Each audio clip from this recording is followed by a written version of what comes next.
Last week, Facebook electrified Wall Street and investors everywhere by announcing it would for the first time sell stock in the company to the public. And instantly, the company was valued at more than $75 billion, shattering records. Overnight, thousands of millionaires and billionaires were born. Employees, executives, venture capitalists. And then there's the most unlikely and colorful Facebook tycoon of them all. My colleague Barbara Walters got an exclusive interview with him. Barbara, tell us all about it. Okay, Terry, his name is David Choe. He is the 35-year-old son of Korean immigrants. Today, he's fairly successful, but in the early days of Facebook, he wasn't well known when he was asked to paint murals on their office walls. Choe was told he could be paid $60,000. Instead, he said, "I'm a gambler. Give me stock," which today turns out to be worth at least $200 million. But guess what, Terry? He isn't very happy. Let me tell you more. Choe is a self-described rebel and art school dropout, a graffiti artist painting everything from sneakers to cars to hundreds of walls. He even painted me. How much am I worth? Priceless. Priceless. Go as high as you can. And together, we painted this masterpiece. Don't make me cry.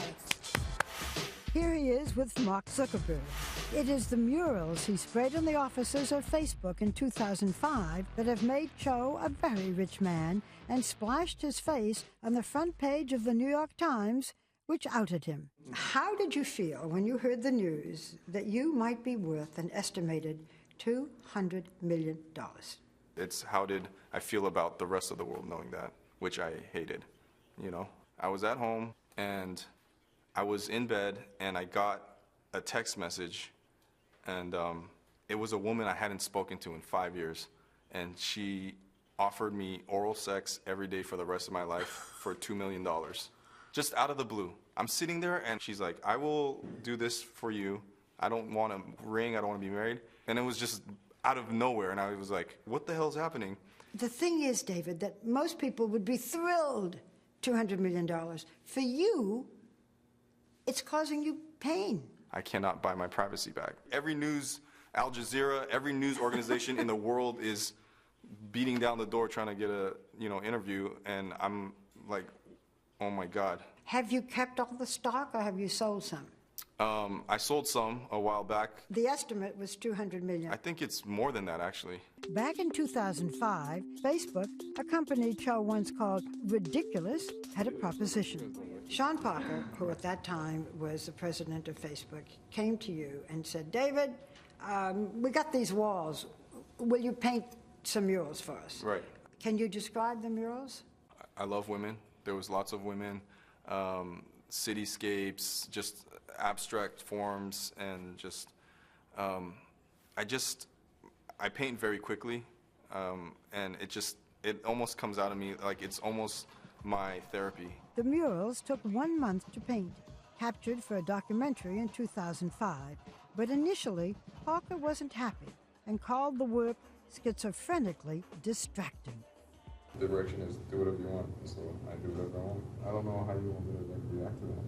I mean, There's nothing more for you to add to it? What more would you want me to add to it specifically? I'm gonna make a tiny stick figure. But Choe's artwork remained, and so has his friendship with both Parker and Facebook founder, Mark Zuckerberg. Are all of these paintings still at Facebook? They carved the walls out, and they shipped them to every single Facebook office in the world, so they're everywhere now. Really? Yeah. Back then, no one knew how successful Facebook might become. So when it came time to pay Choe, Parker gave him a choice. You're offered money. Okay. You didn't have a lot then. You're offered money. How much?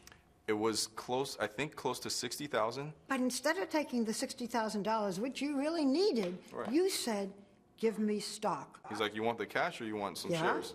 And I said, "I'll take this. I'll take the shares. Why? I like to party. I like to gamble."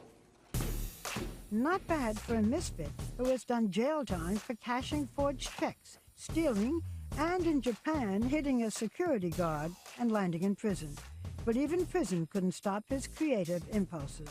You had a pencil, and yet you painted. How did you paint? I would use the soy sauce, and I'm like, I don't want to be gross, but I would use urine and blood and all these things, and anything that would create any kind of pigment. And it was the only thing that let me keep my sanity. Despite his wealth, Choe considers himself homeless, spending much of his time in hotels and Las Vegas casinos. But the question everyone wants to know is, what will this artist do now with all those millions? It's going to sound horrible for me to say money is meaningless, but everyone's like, what are you going to do now that you have all this money and freedom? I did everything I wanted to when I had nothing. Everyone's like, well, what are you going to do now? I'm like, I'm still going to do whatever I want, except more people are just going to bother me now. Don't feel sorry for me. This is like a godlike amount of money where I could actually change the world and do things to help humanity and do good things. As an artist, I often wonder what my purpose is or why I do what I do, so those things will hopefully come into more clarity.